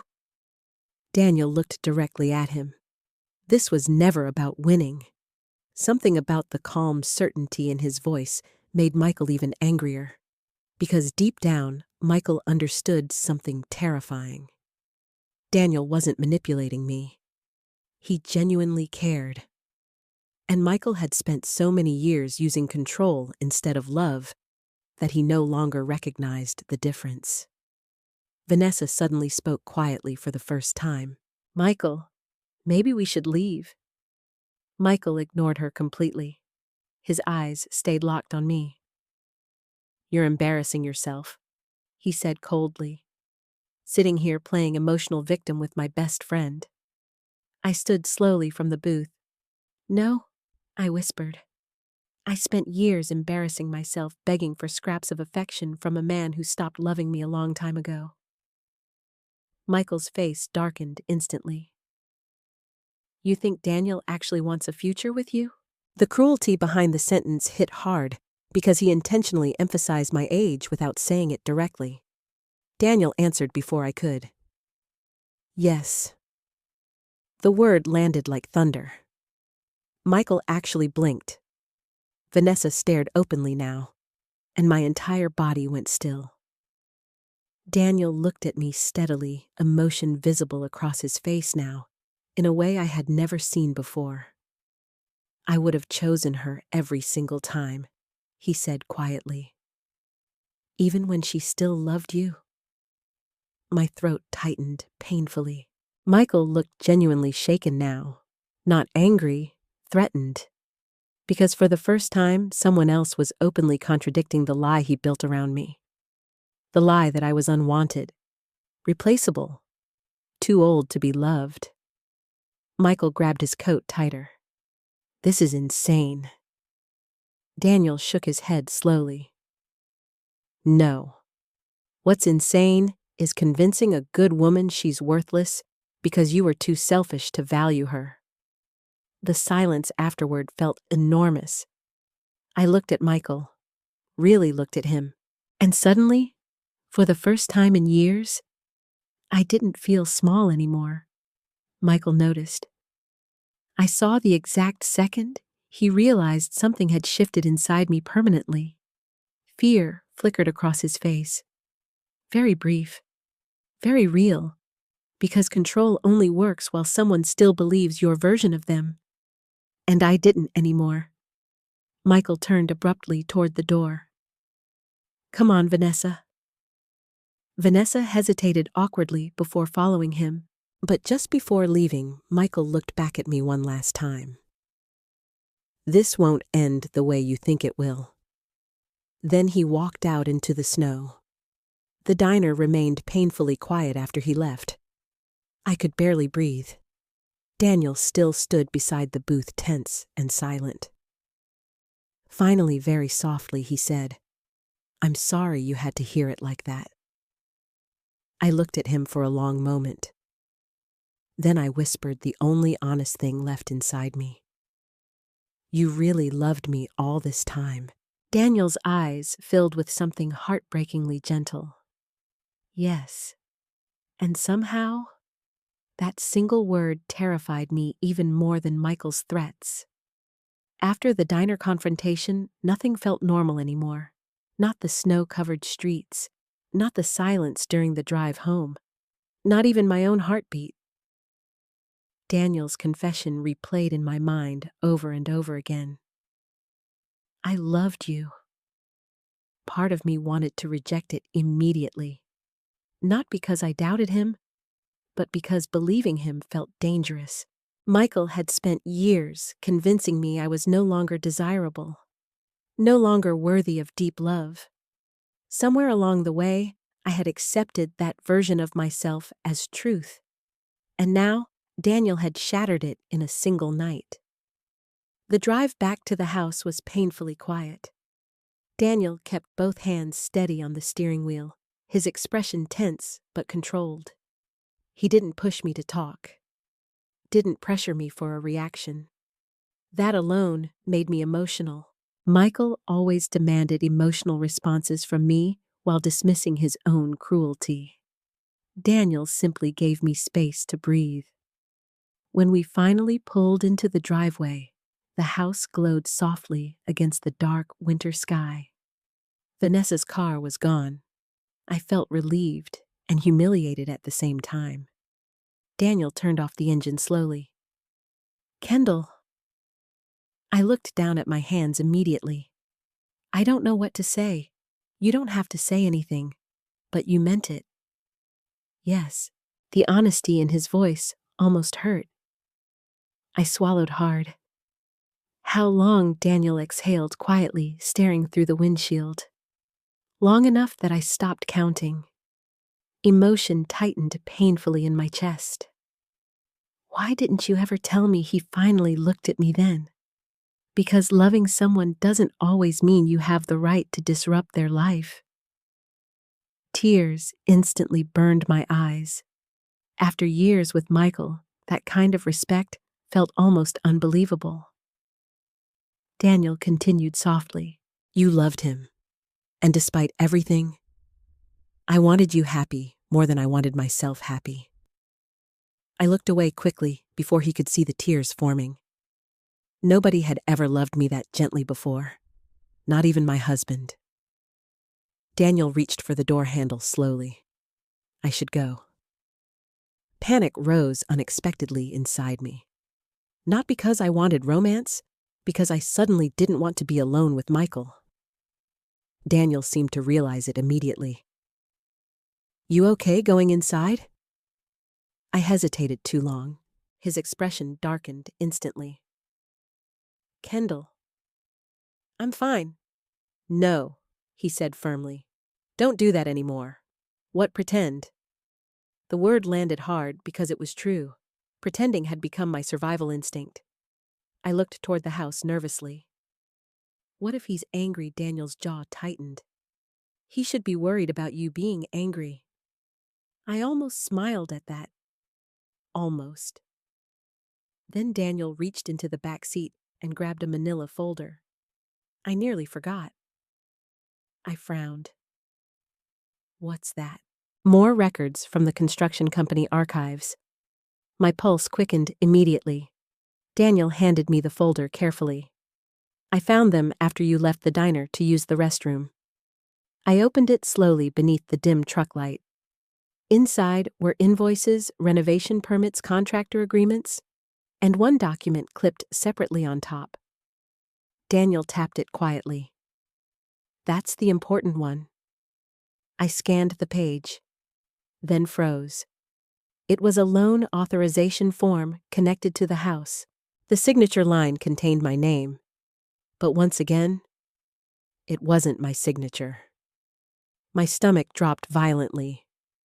"This was filed 12 years ago," Daniel explained carefully. "Michael used the property as collateral during a failed investment deal." I looked up sharply. "He told me that project made money." "It eventually did," Daniel admitted. "But at first, he lost almost everything." Cold realization spread through me. He risked the house. Daniel nodded slowly, without telling me, without my consent, and apparently without my real signature. A wave of dizziness hit me. For years, Michael called me financially irresponsible, while secretly gambling with the one thing my mother tried to protect for me. "How much debt?" I whispered. Daniel hesitated. "Kendall." "How much?" "Almost 400,000. The number hit like a physical blow. I stared at him in horror. If the investment hadn't recovered? Daniel paused carefully. "You could have lost the house completely." My breathing became shallow. Michael had nearly destroyed our future years ago. And never told me. Daniel watched my face carefully. There's more. I closed my eyes briefly. Of course there was. Daniel pulled another paper from the folder. This transfer authorization moved renovation reimbursements into an account ending in your inheritance numbers. I stared at the account information. It was definitely mine. He used my money to pay the debt. Yes. I leaned back against the seat in complete disbelief. Everything Michael accused me of being dependent, financially useless, incapable, had been projection. The truth was uglier. He needed my money, my trust, my silence. Without them, the image he built around himself would have collapsed years ago. Tears slid silently down my cheeks. Not because I still loved him, but because I finally understood how thoroughly I had been manipulated. Daniel's voice softened. Kendall, none of this was your fault. I laughed shakily. I signed things. You trusted your husband. That sounds stupid now.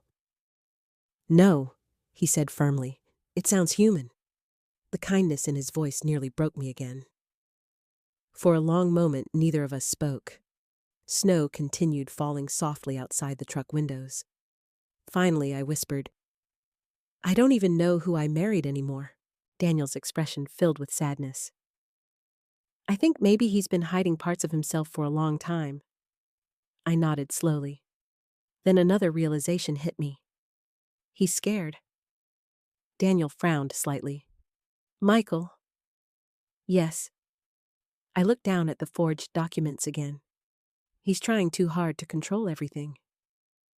Daniel went quiet, and then very carefully he said, because if this comes out publicly, he could lose more than the marriage. I looked up sharply.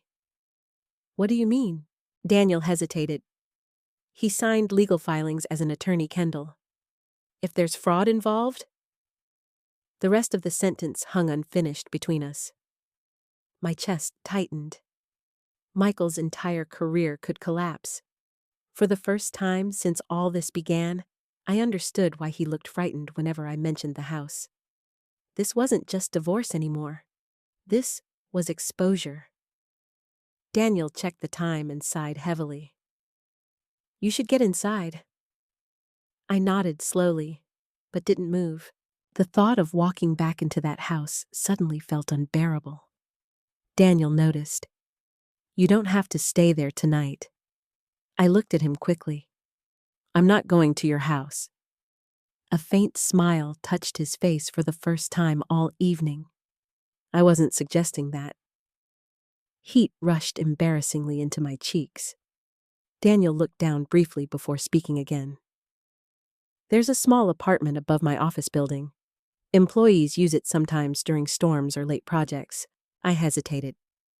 You'd stay there alone, he added gently. No pressure, no expectations. The fact that he clarified that immediately made me trust him even more. And somehow, that scared me too, because trust had become dangerous in my life. Suddenly, headlights turned into the driveway behind us. My heart jumped violently. Michael's car. Daniel's expression hardened instantly. Michael stepped out and walked toward the truck slowly. Even from a distance, I could feel the rage radiating off him. Then he stopped beside Daniel's window and knocked sharply against the glass. Daniel lowered it halfway. Michael looked directly at me first. Then his eyes dropped to the folder in my lap. And for the first time since I'd known him, I saw genuine panic flash across his face. Michael saw the folder, and everything changed. For weeks, he had acted arrogant, untouchable, superior. Even cruel people usually believe they're in control until the exact second they realize evidence exists. That flash of panic on his face lasted less than a second, but I saw it. Daniel saw it too. Michael recovered quickly, forcing his expression back into calm irritation. What's that? He asked coldly. Daniel leaned back slightly in the driver's seat. None of your business. Michael's jaw tightened instantly. Kendall, he said sharply, ignoring Daniel completely. Get out of the truck. Something about his tone made my stomach twist. Not husbandly, authoritative, like an order. For years I would have obeyed automatically. Tonight, I didn't move. Michael noticed. His eyes narrowed slightly. We need to talk. No, I said quietly. The word surprised all three of us. Michael stared at me. What did you say? I said no. The silence afterward felt electric. Daniel stayed perfectly still beside me, but I could sense the tension in him growing. Michael laughed softly under his breath. You're really going to do this? Do what? Turn my best friend against me? Daniel finally spoke. You did that yourself. Michael slammed his hand against the truck door suddenly. Stay out of this. I flinched instinctively. Daniel's expression darkened instantly. Don't raise your voice at her. Michael pointed angrily toward him. You think you're some kind of hero now? No, Daniel replied coldly. I think you're a man who got caught. That landed hard. Michael's face changed again. Not just angry now, desperate. He looked back at me. Kendall, you don't understand what he's doing. I almost laughed. Because for years, Michael had used that exact phrase anytime I started questioning him. You don't understand. It suddenly occurred to me how often intelligent women are manipulated through manufactured confusion. Make her feel incapable long enough, and eventually she stops trusting her own mind. Michael softened his voice slightly. Come inside. We'll talk privately. No. His patience snapped visibly. You're embarrassing yourself. I stared at him through the half-open truck window. No, Michael. I embarrassed myself by loving someone who never deserved it. The words hit him harder than I expected. For the first time all night, real emotion crossed his face. Not guilt, injury. Because narcissistic people often mistake loss of control for betrayal. Michael stepped closer again. You're letting him poison you against me. Daniel gave a disbelieving laugh. She found forged signatures, Michael. Michael's eyes flicked toward the folder again. A mistake, a tiny one, but revealing. Daniel noticed too. Very calmly, he said, You know exactly what's in here, don't you? The cold winter air suddenly felt razor sharp. Michael's voice lowered dangerously. You have no idea what you're interfering with. No, Daniel answered. I think I finally do. For several tense seconds, nobody moved. Then, unexpectedly, Michael stepped back and smiled. The sudden calmness frightened me more than his anger had. You know what he said quietly? Fine. Daniel frowned slightly. Michael looked directly at me. If you want the truth so badly, maybe you should ask Vanessa. Confusion flickered through me instantly. What does that mean? Michael's smile faded slightly. She knows things you don't. A chill moved through my chest. Before either of us could respond, Michael turned and walked back toward the house. Daniel watched him carefully until the front door shut behind him. Then he looked at me. That wasn't normal. No, I whispered. It wasn't. Daniel rubbed a hand across his jaw slowly. I don't like how calm he got. Neither did I. Because Michael only became calm when he thought he had leverage. And suddenly, the folder in my lap felt heavier. Daniel finally exhaled. You shouldn't stay here tonight. I looked toward the house. All the lights downstairs were still on. For years, that house represented safety to me. Now it felt like enemy territory. I'll go to the apartment above your office, I whispered finally. Relief crossed Daniel's face, though he tried hiding it quickly. Okay. 20 minutes later, we arrived downtown near Daniel's construction office. The building was older, but well-maintained with brick walls and warm lights glowing through the windows. The apartment upstairs was small but comfortable. A couch, a little kitchen, bookshelves, soft yellow lighting. It felt peaceful in a way my own house no longer did. Daniel placed my overnight bag near the sofa awkwardly. I know it's not much. It's perfect. He hesitated near the doorway. There's food in the fridge, and fresh towels in the bathroom. Thank you. Daniel nodded once. Then he glanced toward the folder still clutched in my hands. Kendall, lock the door tonight. The seriousness in his voice made my pulse quicken. You really think Michael would do something? Daniel paused too long before answering. I think desperate people make dangerous decisions.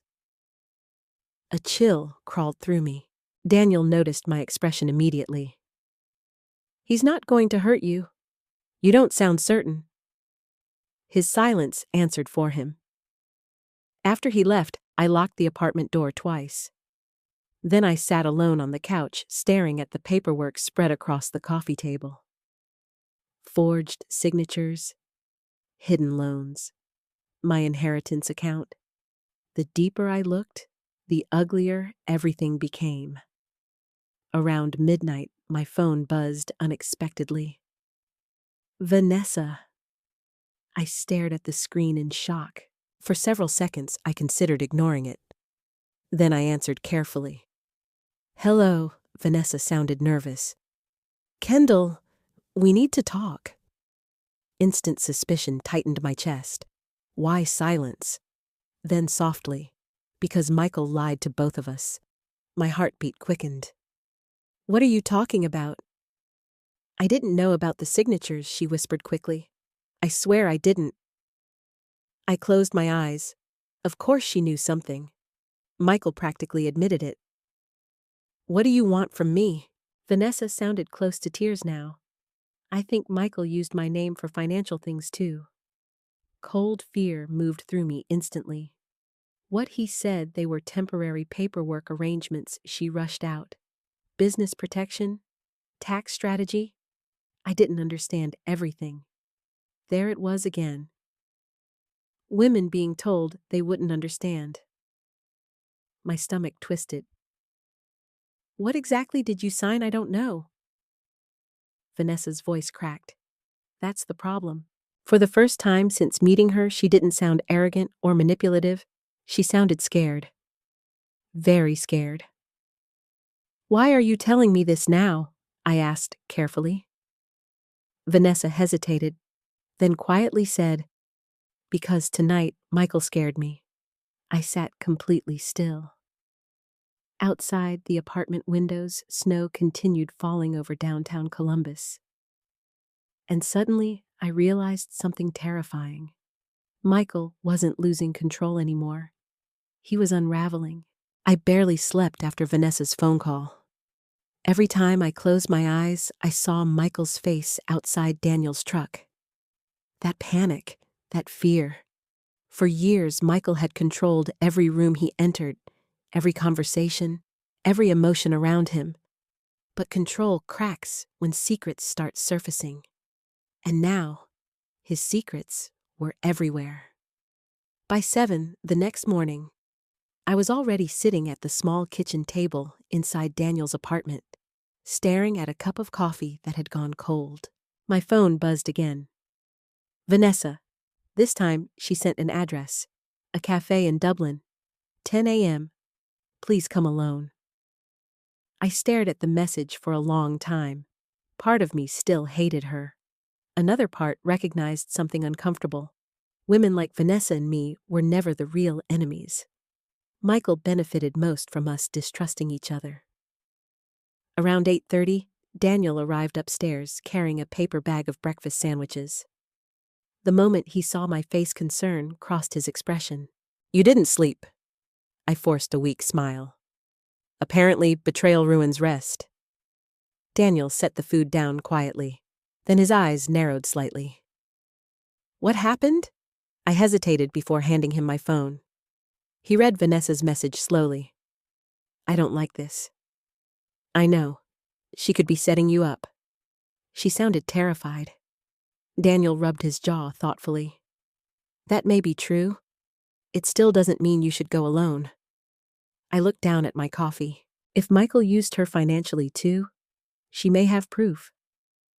Daniel sat across from me. Kendall listened to me carefully. Something in his tone made me look up immediately. You don't owe anyone blind trust anymore. The words landed deeply because trust had defined my entire marriage. Blind trust, automatic trust, dangerous trust. I nodded slowly. Will you come with me? Relief crossed Daniel's face so quickly it almost made me smile. Of course. At 10 o'clock sharp, we walked into the small cafe Vanessa had chosen. She was already there, sitting in the corner near the windows, wearing oversized sunglasses, despite the cloudy weather outside. The moment she saw us together, tension crossed her face. You brought him. Daniel stayed calm. You shouldn't be alone either. Vanessa looked exhausted, not glamorous, not confident, just tired. For the first time since meeting her, she looked her actual age, maybe even younger. Fear does that to people. Kendall, she said softly, I know you hate me. I sat down slowly across from her. I don't even know what I feel anymore. Vanessa swallowed hard. I never meant for this to happen. A bitter laugh almost escaped me. Women always say that after affairs are exposed. Pain flashed briefly across her face. You're right. Daniel remained standing nearby, protective but quiet. Vanessa opened her purse shakily and pulled out a thick envelope. The moment I saw it, my stomach tightened. What's that? Copies of what? Vanessa slid the envelope toward me. Emails, loan documents, transfer records. My pulse quickened. You kept these. At first, I thought Michael was just being careful. Her voice trembled slightly. Then things stopped making sense. I slowly opened the envelope.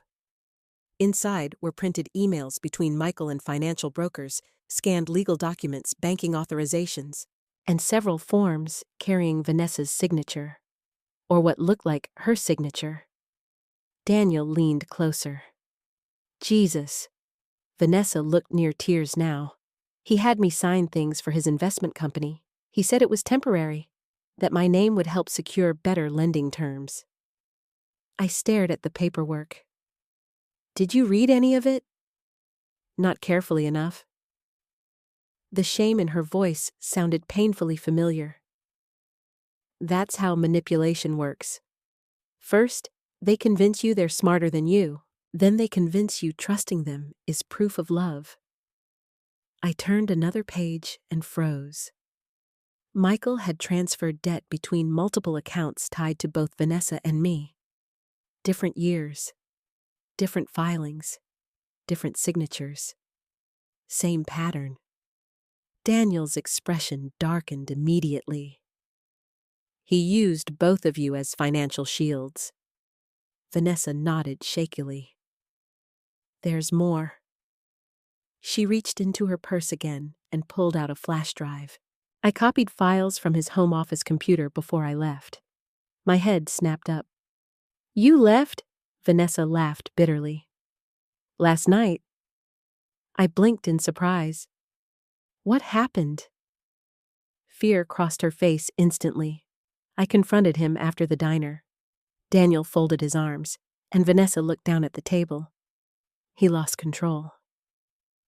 A chill crawled through me. What does that mean?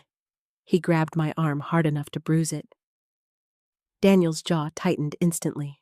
Vanessa slowly pulled back the sleeve of her sweater. Purple fingerprints marked her skin.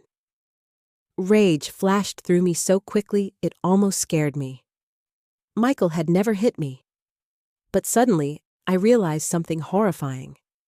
That didn't mean he wasn't capable of violence. It only meant his control over me never required it. Vanessa wiped quickly beneath her eyes. He kept saying everyone was betraying him, that you ruined his life. I stared at her in disbelief. I ruined his life. Not the affairs, not the fraud, not the lies. Me, classic Michael. Daniel sat beside me now, his expression unreadable. Did he mention what's on the flash drive? He asked carefully. Vanessa nodded slowly. He doesn't know exactly what I copied. Does he know you have it? I think so. Fear spread sharply through my chest. Vanessa, if Michael believes you have evidence, I know. Her voice cracked slightly. That's why I called you. The cafe suddenly felt too open, too exposed. I lowered my voice instinctively. What's actually on this drive? Vanessa looked directly at me. Everything. My pulse pounded. Financial records, scanned signatures, private emails. She swallowed hard.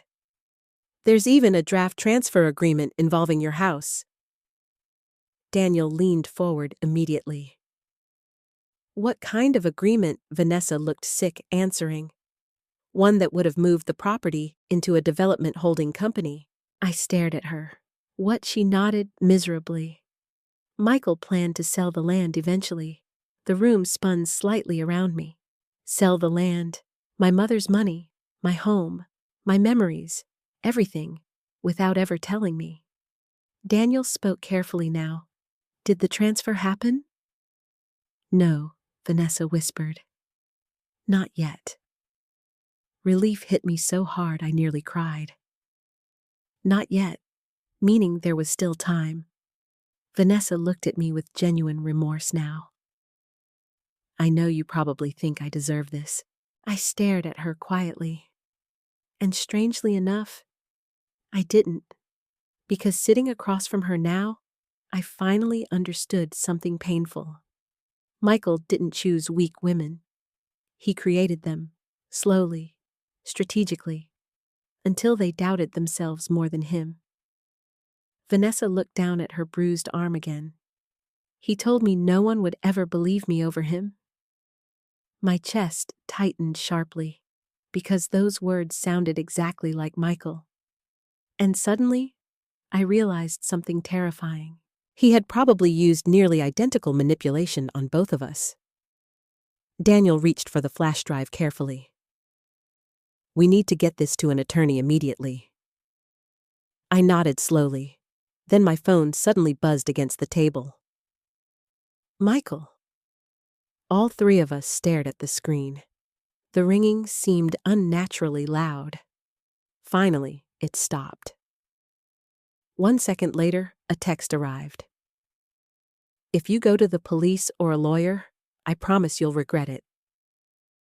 Cold fear flooded through me instantly. Daniel read the message over my shoulder. And for the first time since I'd known him, I saw pure fury in his eyes. Daniel wanted to go to the police immediately. I could see it in the way he gripped his coffee cup after reading Michael's text message. His entire body radiated controlled anger. But fear still lingered inside me. Not fear of Michael hurting me physically. Fear of what happens when your entire life explodes publicly. Because no matter how cruel Michael had become, part of me still struggled to accept that the man I married might actually be a criminal. Vanessa looked terrified now too. He's serious, she whispered. When Michael feels cornered, he gets reckless. Daniel's eyes hardened. That's exactly why we stopped protecting him. The words hit me deeply, because protecting Michael had become instinctive over the years. Even now, after everything, I still found myself minimizing his behavior in my own mind. Maybe the signatures were misunderstandings. Maybe the transfers had explanations. Maybe no. I forced myself to stop. That's how manipulation survives, through endless excuses. Daniel looked directly at me. Kendall, we need legal protection now. I nodded slowly. And we need someone Michael can't intimidate, he added. That's how we ended up driving 2 hours north that afternoon to meet Evelyn Brooks. The irony of her last name matching my mother's maiden name still startled me sometimes. Evelyn had been one of my mother Patricia's closest friends decades ago, before retiring from legal practice in Cleveland. I hadn't spoken to her in years, but according to Daniel, if anyone could untangle financial fraud quietly and carefully, it was Evelyn. The entire drive there, snow fell steadily across the Ohio highways. Vanessa followed behind us in her own car, nervous enough to check her mirrors every few seconds. Daniel noticed. You think Michael's following us? Vanessa looked pale. I don't know anymore. That answer unsettled all of us. By the time we reached Evelyn's home, the sky had turned dark gray with approaching evening. Her house sat near Lake Erie, an old colonial with warm lights glowing through wide front windows. The moment Evelyn opened the door, I nearly cried. She looked older than I remembered, but her eyes were still sharp and intelligent. Kendall, she said softly. Then she hugged me immediately, and suddenly I felt 12 years old again, safe, loved, seen. Evelyn pulled back slowly and studied my face. You look exactly like your mother when you're angry. That almost broke me completely. Inside her home smelled like cinnamon tea and old books. We settled around a large dining table while Daniel laid out the folder's documents and flash drive carefully. Evelyn didn't interrupt while we explained everything. Not once. She simply listened. And the longer she listened, the more serious her expression became. Finally, after nearly an hour, she removed her glasses slowly. This is bad. My stomach tightened instantly. How bad? Evelyn folded her hands carefully. If these signatures are fraudulent, Michael committed multiple serious offenses. Daniel leaned forward. What kind? Forgery? Fraud? Potential financial misrepresentation? Possibly more depending on the investment structures. Vanessa looked like she might faint. I sat frozen. Hearing it spoken aloud made everything terrifyingly real. Evelyn turned toward me gently. Kendall, did you knowingly approve any of these transfers? No. Did you knowingly remove yourself from the property deed? No. Did Michael ever fully explain these financial arrangements? I laughed bitterly. He always said I wouldn't understand. Evelyn's expression darkened instantly. Yes, she said quietly. Men like him often do. That sentence settled heavily in the room. Because suddenly, I realized this story wasn't rare. It was just hidden. Evelyn inserted the flash drive into her laptop next. The room grew silent as folders opened across the screen. Bank records, investment contracts, email chains, and then a scanned draft agreement titled Stevens Development Property Transfer. My breath caught painfully. The address listed beneath it was my home. Evelyn read silently for several moments before speaking. He planned to transfer the property into a holding company within 6 months. Daniel swore quietly under his breath. Vanessa looked horrified. I could barely breathe. He was going to sell it, I whispered. Evelyn nodded slowly, and because the property legally appeared under his sole ownership, she looked at me carefully. You may never have known until it was already gone. The room tilted around me. All those years, all those lies. Michael didn't just betray our marriage. He built an entire financial life around deception. Then Evelyn opened another folder, and suddenly her entire posture changed. What is it? Daniel asked immediately. Evelyn stared at the screen. This email. She clicked it open. My blood ran cold reading Michael's words. Once Kendall signs the final separation paperwork, the property issue disappears permanently. I stopped breathing for a second. Daniel looked furious. He was planning this during the divorce. Vanessa shook her head slowly. He told me the house was already legally clean. Evelyn's voice became sharper now. No, he knew there were vulnerabilities. She continued scrolling. Then suddenly, there! She enlarged another attachment, and for the first time since this nightmare began, I saw undeniable proof. A side-by-side comparison of my real signature and the forged version. Even to untrained eyes, the differences were obvious now. Evelyn looked at me gently. Kendall, your mother suspected him years ago. My head snapped up. What Evelyn closed the laptop briefly. Patricia came to me once, maybe 15 years ago. Emotion tightened instantly in my chest. What did she say? She worried Michael controlled too much financially. I stared at her in shock. She never told me. Evelyn's face softened sadly. She didn't want to destroy your marriage without proof. Tears burned behind my eyes instantly. My mother knew, at least partially. And somehow, mothers always know. Evelyn reached across the table and squeezed my hand gently. She also made me promise something. My throat tightened. What if anything ever happened financially involving your inheritance? Evelyn paused carefully. I was supposed to help protect you. The tears finally fell then. Not dramatic sobbing, just silent grief. Because even after death, my mother had still been trying to protect me. Daniel looked away respectfully while I cried. Vanessa quietly handed me tissues. And strangely enough, for the first time, we no longer felt like rivals sitting at that table. Just women cleaning up the damage one man created. After a while, Evelyn spoke again more firmly. You need to file immediately. Fear rushed through me. Against Michael, yes. I stared down at the documents. This was the moment everything became irreversible. Not emotional anymore. Legal. Public. Real. Daniel watched me carefully.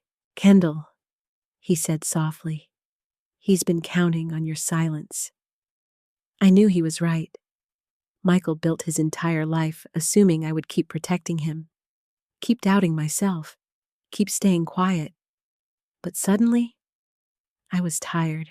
Tired of fear, tired of shrinking, tired of surviving someone else's cruelty. I looked up slowly, then finally said the words that changed everything. Okay. Evelyn nodded once. Then we begin tomorrow. Outside, snow continued falling across the dark Ohio evening. And somewhere far away, Michael Stevens still believed he could control the ending of this story. But for the first time in nearly 30 years, I was no longer asking permission to fight back. The first time I saw Michael in court, he smiled at me like he still believed he would win. That smile used to intimidate me. For years, Michael Stevens walked through life like a man untouchable by consequences. Expensive suits, perfect posture, calm voice. He knew how to perform confidence so convincingly that most people mistook it for integrity. But I knew better now. Because once you finally see manipulation clearly, it becomes impossible to unsee. The courthouse in Columbus smelled like polished wood, wet winter coats, and old paper. Outside, reporters gathered near the front steps after rumors about Michael's financial investigation quietly spread through local legal circles. He hated that part most. Public embarrassment, not hurting me, not betraying his marriage, not potentially destroying women financially. No, Michael hated exposure. Daniel walked beside me through the courthouse hallway, steady and calm as always. He never pushed too close, never treated me like I needed rescuing. He simply stayed there. And after everything I'd survived, that kind of loyalty felt more powerful than grand declarations ever could. "You okay?" he asked softly before we entered the courtroom. I took a slow breath. "No," I admitted honestly. "But I'm ready." Daniel nodded once. "That matters more." Inside the courtroom, Michael barely looked at me initially. His attorneys shuffled papers, while Vanessa sat several rows behind us, looking pale and exhausted. Then Michael noticed Daniel beside me, and his entire expression hardened instantly. Even now, after everything, he still looked more betrayed by Daniel's presence than ashamed of his own actions. That told me everything about the kind of man he truly was. The hearing lasted nearly 4 hours. 4 hours of documents, signatures, financial records, emails, transfer authorizations. Piece by piece, the version of Michael Stevens that he carefully built for decades began collapsing publicly. Evelyn was relentless, calm, precise, deadly. She presented the forged signatures first, then the hidden transfers, then the investment filings tied to both Vanessa and me. At one point, the judge removed his glasses slowly and stared directly at Michael. "Did your wife knowingly authorize these transactions?" Michael's attorney answered quickly before he could speak. "We dispute the characterization of fraud, but they never answered the actual question. Because they couldn't." Vanessa testified next. She shook the entire time, but she told the truth. About the accounts, the pressure, the hidden loans, the bruises on her arm. Michael refused to look at her once. And suddenly, I realized something important. People like Michael don't love others individually. They love control. Once someone stops obeying, they become disposable. Then it was Daniel's turn. I watched Michael carefully while Daniel walked to the witness stand. That was the first moment Michael looked genuinely nervous. Because, unlike me or Vanessa, Daniel knew him before the masks fully formed. Daniel sat down calmly and answered every question directly. Yes, Michael discussed hidden financial stress years earlier. Yes, Michael joked about wives signing paperwork blindly. Yes, Michael deliberately kept me uninformed about legal matters tied to the house. Michael's attorney tried attacking Daniel's credibility almost immediately. "Isn't it true," the attorney asked sharply, "that you have romantic feelings toward Mrs. Stevens?" The courtroom became still. Daniel didn't hesitate. "Yes." A few whispers spread quietly through the room. The attorney smiled slightly like he'd trapped him. "So, your testimony is emotionally motivated." Daniel looked directly at him. "No," he answered calmly. "My feelings for Kendall are why I regret staying silent for so long. But the documents speak for themselves." Even the judge seemed affected by that answer. Because truth sounds different when spoken without manipulation attached to it. Finally, it was my turn. For years, Michael trained me to doubt my own voice. But sitting in that witness chair, something unexpected happened. I stopped feeling afraid of him. The attorney asked me about our marriage first. About finances, about the property, about the signatures. And for the first time in my adult life, I answered without apologizing for myself. "No," I said clearly.